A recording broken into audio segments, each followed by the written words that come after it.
explique à ses copines qui sont restées en France et qui ont un travail qu'elles ont vraiment une vie de merde. Ah oui. Et que la qualité de vie est largement plus agréable à Londres. Ah oui, bien sûr.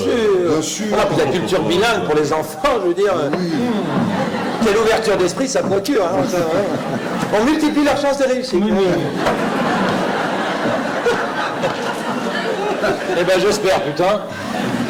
Un an de scolarité à Charles de Gaulle, c'est le prix d'un Rafale. Quel souvenir vous avez d'abord de vos précédents passages ici ? Très traqueux. J'ai toujours beaucoup de stress à venir jouer ici, je ne sais pas pourquoi. On se met beaucoup de pression, c'est un festival qui nous tient vraiment à cœur. On a envie d'être à la hauteur du cadeau qui nous a été fait il y a quelques années par Jean-Claude. Donc je crois que ça vient de là. J'ai travaillé dur pour en arriver là. J'ai grandi près de Verdun. Effectivement. Mon père était ouvrier dans une usine qui fabriquait des tubes en métaux et pour arrondir les fins de mois, maman, ma petite Mimine, elle gardait des enfants à la maison dont les papas étaient bien plus riches que le mien. Voilà. Ah oui, non, là, vu le début, c'est plus pour Zola. Hein. D'abord, nous, c'est une joie absolue de venir jouer à Ramatuelle. Je pense que pour tous les gens de théâtre, Ramatuelle, il y a une forme de consécration, vraiment. C'est un festival magnifique dans un cadre absolu. C'est vraiment chouette. Et puis ça me rappelle Jean-Claude, avec le jeu de la vérité, la première pièce qu'on a écrite, où il a pris le risque de nous faire venir il y a 10 ans maintenant. Et nous revoilà 10 ans après, avec la 4e pièce ensemble. Et c'est un vrai bonheur, je peux pas dire autre chose. Et puis de savoir que les gens sont au rendez-vous. Il y a une histoire d'amour entre nous et le public, ça c'est sûr. Mais entre le public et nous, on l'espère. Ouais. Vous avez fait de l'argent en spéculant avec l'argent des vrais travailleurs. Et maintenant que vous avez fait fortune, plutôt que de le leur rendre un peu en payant des impôts, vous avez préféré quitter le pays. Vous êtes un véritable humaniste, hein?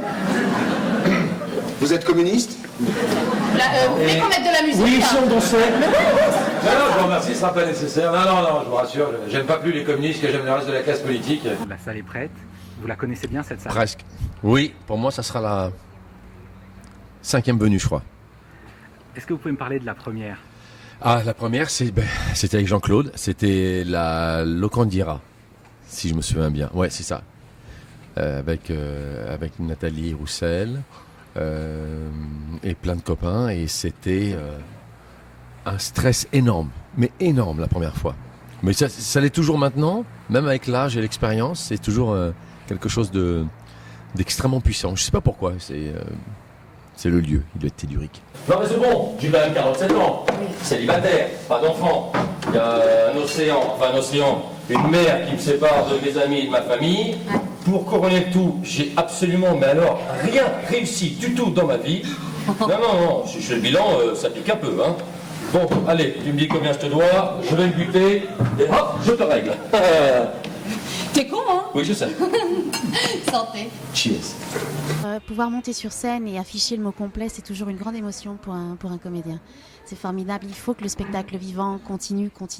C'est tellement magique cet échange qu'il peut y avoir entre l'artiste sur scène et les spectateurs qui sont là dans la salle.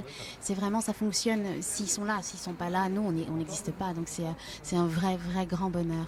Parce que les Français, ils sont fous d'admiration pour les communistes. Et il y a de quoi. Parce que la majeure partie des résistants l'étaient quand même. Ouais. Hein. Et puis évidemment, ils aiment le capitalisme américain parce que c'est les Américains qui nous ont libérés. Donc demander à un Français de choisir entre le capitalisme et le communisme, c'est un petit peu lui demander s'il préfère son père ou sa mère, tu vois. Bah oui, mais c'est ça qui rend le Français schizophrène, grognon et versatile. Bah oui, parce qu'il ambitionne l'argent, mais il rêve d'égalité. Alors forcément, hein. Ça aussi, je vais le noter. On a beaucoup de chance de travailler dans ces conditions-là, entre amis. Ça fait 10 ans qu'on bosse ensemble, la troupe. Et se retrouver là, dans ce lieu magique, et plein.